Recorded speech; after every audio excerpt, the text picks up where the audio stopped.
السلام علیکم، نظر چوہان آپ کے ساتھ فوڈس نیو جرسی سے رابطے میں۔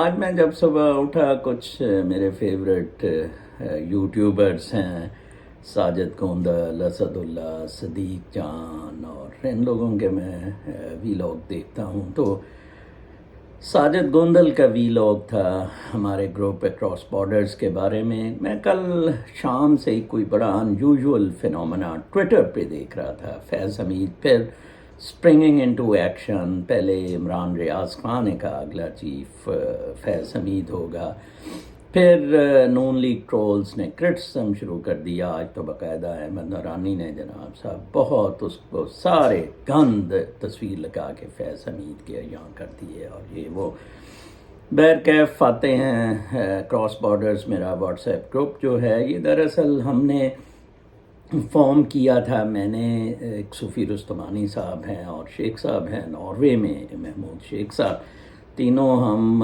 بیسیکلی میٹا فزیکل ڈسکشنز کے لیے کیا تھا، یوتھ کو اسپرچویلٹی سمجھانے کے لیے۔ لیکن وہ معاملات کچھ اتنے نان اسپرچول معاملات بگڑ گئے کہ اس کے لیے یوتھ کو گائیڈنس کی ضرورت تھی، تو ہم نے پھر بیچ میں یوتھ ہی کی اصرار پر فیض حمید کا یس ڈی پی بھی لگائی، اور ہم نے کہا کہ اگر وہ آ جائے۔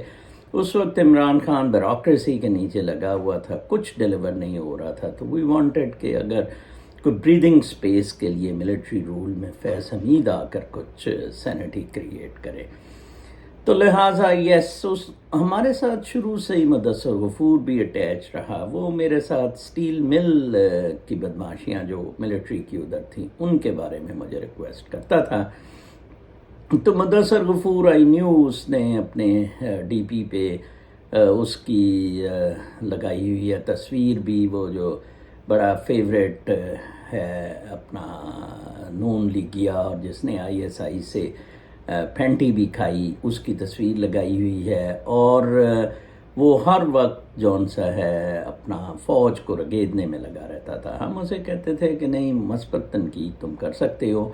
آخر جب ہم نے یہ کیا تو مجھے اس سے اپنے گروپ سے نکالنا پڑا، تو اس نے مارچ میں ایک آرٹیکل لکھا تھا، ایک اردو کا ویب اخبار بھی ہے اس کا، کوئی ٹٹو سا، اس میں لکھا تھا کہ جی ایک کراس بارڈرز میں کوئی بیوروکریٹس اور پتہ نہیں کیا ریٹائرڈ ہے، وہ فیض حمید کا مقدمہ پیش کرتے ہیں۔ تو بہرحال یہ ایسی بات نہیں ہے ایکچولی۔ پھر بعد میں ہم عمران خان کی ڈی پی لے آئے and started supporting Imran Khan, جب ہم نے دیکھا کہ قمر باجوہ نے زیادتی کی ہے، basically was against Qamar Bajwa کہ اگر فیض حمید آئے، اور پھر کس طرح عمران خان کو بدلا گیا۔ میں شروع دن سے دیکھیں آپ کو کہتا ہوں کہ یو ایس کے لیے the best chief and a player is Faiz Hameed, for Imran Khan, دونوں کے لیے، کیونکہ وہ ایڈونچرسٹ ہے، ہاک ہے، اور یو ایس کے اس وقت سٹیکس بہت ہائی ہیں، اور کہا جاتا ہے، جیسے میں نے کہا تھا، کہ فیض حمید کی انوالومنٹ ہے ڈرون میں اور اس ہیلی کاپٹر کریش میں بھی جس میں کور کمانڈر بلوچستان مرا۔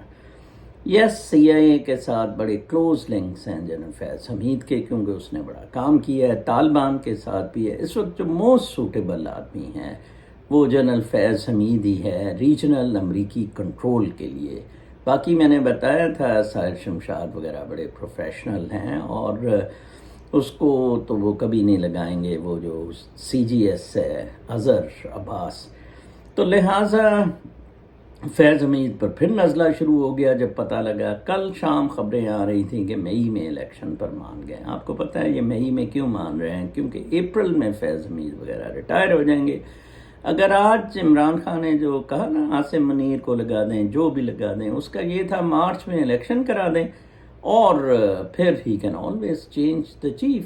تو لہٰذا اس بات پہ ان کو ہے جی، ابھی بھی کہا جا رہا ہے عمران خان کو کہ آپ الیکشن کروانے مارچ میں، چلے ہم مان جاتے ہیں، لیکن پھر جنرل عامر کیا جائے تاکہ فیض حمید اس میں سے آؤٹ ہو جائے۔ لیٹس سی کیا ہوتا ہے۔ میں آپ کو فیض حمید کے بارے میں ناٹ مائی لائکنگ بٹ ہمیشہ سے بتایا ہے کہ امریکہ کی چوائس جنرل فیض حمید ہے۔ وہ کب اور کیسے ریئلائز ہوتی ہے وہ آپ اب آنے والا وقت بتائے گا۔ اپنا بہت خیال رکھیں، اللہ نے